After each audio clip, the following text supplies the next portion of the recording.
let's factor when trinomials have an a that is not equal to 1. There are 3 different methods that some teachers like to use. All 3 of them work.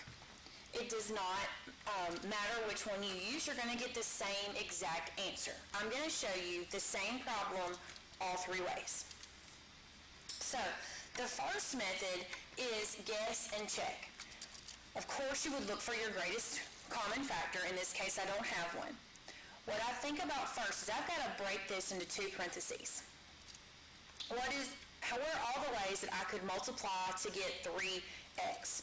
Well, that would be 1x times 3x. To get 3x squared, I should have said. So I'll put 3x and 1x. Now I have to figure out all of the ways I could multiply to get 28. I could do 1 times 28. I could do 2 times 14. 3 doesn't work, but 4 and 7 will also work. Now, you are quite literally going to guess where you put the answers and whether they're positive or negative, and then you're going to check to see if, when you multiply these inside terms, you multiply these outside terms together. If that adds to give you 17, then that is your right set of numbers. So whatever I multiply, though, has to give me negative 28. So let me try some numbers. Let's say I put 1 here and 28 here. Well, in order for that to be negative, I have to have 1 negative, 1 positive. So I'm going to try negative 1, positive 28. So x times negative 1, that will be negative 1x. And 3 times 28, that's going to be 84 x's. 84 minus 1 is 83. Definitely not 17. So that won't work. But let me try doing a positive and a negative. So this would be positive 1x. That would be a negative 84x. And that still is negative 83. So it doesn't work. It's not close enough to 17. So maybe I need to switch my numbers. Maybe I should put 28 here and I'll do a negative 1 there. 28 and x, well, that's 28x. 3x times negative 1, that's negative 3x. 28 minus 3, that's going to be 25. That's not close enough to 17, so those must not work. So instead, I'm going to try positive 2 and a negative 14. So 2 times x is 2x. And 3 times negative 14 is a negative 42x. 2 minus 42x is a negative 40x. You say, well, what if I change the signs? So if you change the signs around, this will be negative, and now that's positive, so that's going to be a positive 40. It's still not a 17. So let me erase all that. What if I put the 14 on this side and the 2 on that side? So I'll do negative, positive. That would be negative 14x, and 3 times 2 would be a 6x. Well, negative 14 plus 6 is going to be negative 8, not 17. Even if I switch the positive and the negative sign, that would be positive 14 minus 6, which would be positive 8. That's still not 17. So 2 and 14, those are not my numbers. So that means I've got to check 4 and 7. So I'm going to do positive 4 minus 7. I have 4 times x, that's 4x. And 3x times 7, that's negative 21x. Now, that gives me negative 17x. But I don't want negative 17, I want positive, so that tells me I need to switch my signs. So now a negative 4x is negative, 3x times 7 is positive, and 21 minus 4 is 17. So that is my factors to give me 3x squared plus 17x minus 28. there is another method that some teachers like to use, and they call that bust the B. So when you bust the B, this is your B, you're going to try to break this into two different terms, and here's how you do that. You're going to use this little organizing X. You're going to multiply your A and your C, and you're going to write it up top. So you would do 3 times 28, or 3 times negative 28 gives you a negative 84. You have to find two numbers that multiply to give you negative 84, but add to give you a positive 17. So I'm going to use my calculator. And I'm going to put 84 in here. Now, I have to handle the negatives with my brain. I'm going to look for two numbers, two factors, that either add together to give me 17 or subtract from each other to give me 17. 1 and 84, they are simply too far away to be 17. 2 and 42, that's still too big. 3 and 28, if you subtract them, you would get 25. If you add them, still too big to be 17. So 4 and 21. Now, if I add these, I get 25. But if I subtract 21 minus 4, I'm going to get 17. So I'm thinking maybe that's a possibility.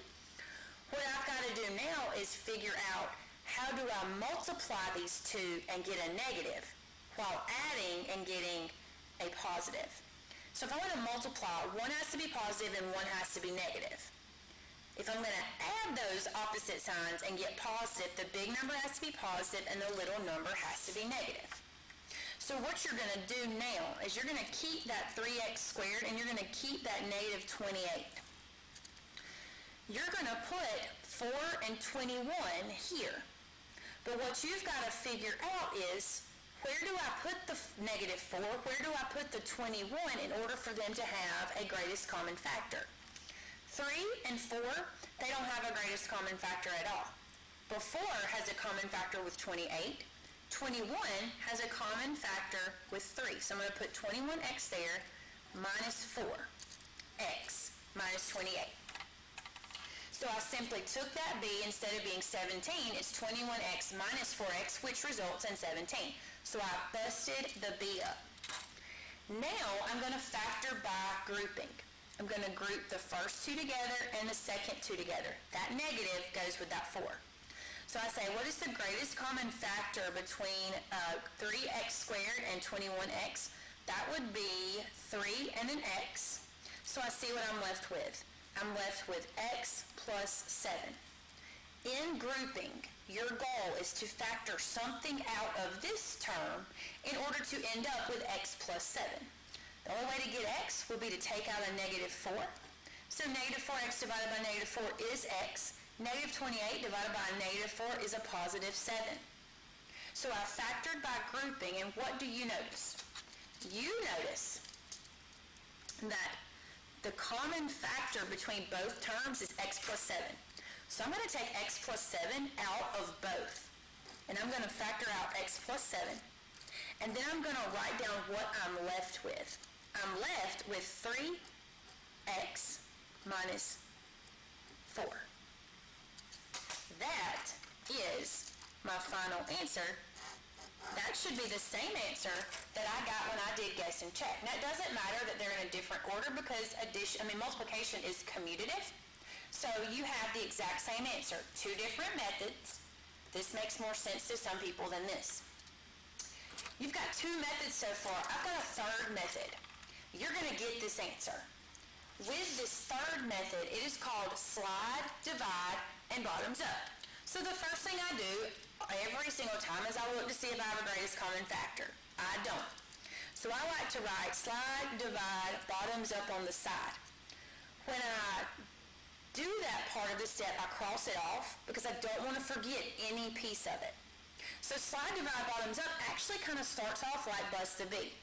You take the A, you mentally slide it over here to C and say multiply those together. And you write that down. X squared plus 17x minus 84.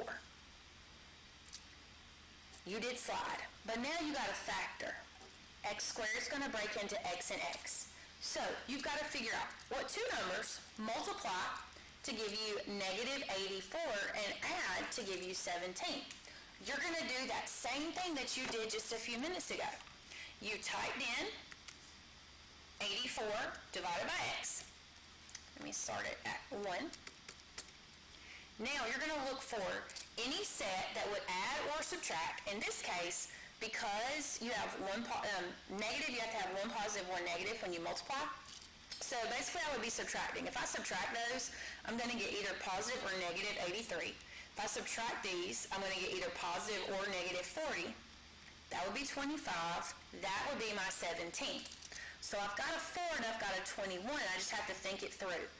What has to be positive and what has to be negative in order for me to end up with a positive? Bigger number, because I end up positive, is positive, so the little number is negative. Now, you're not done. This method is called slide, divide, and bottoms up.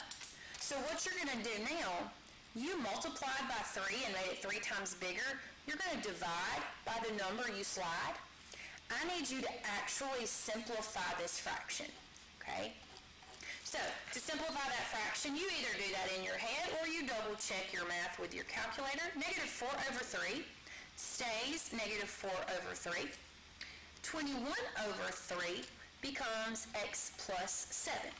So I did divide. Now I'm going to use my green pen and I'm going to bottoms up. So here's what's really happening. Bottoms up means you're going to take the bottom of your fraction and you're going to bring it up in front of the 3. Or the x. 3x minus 4. This doesn't have a bottom, so it stays the same.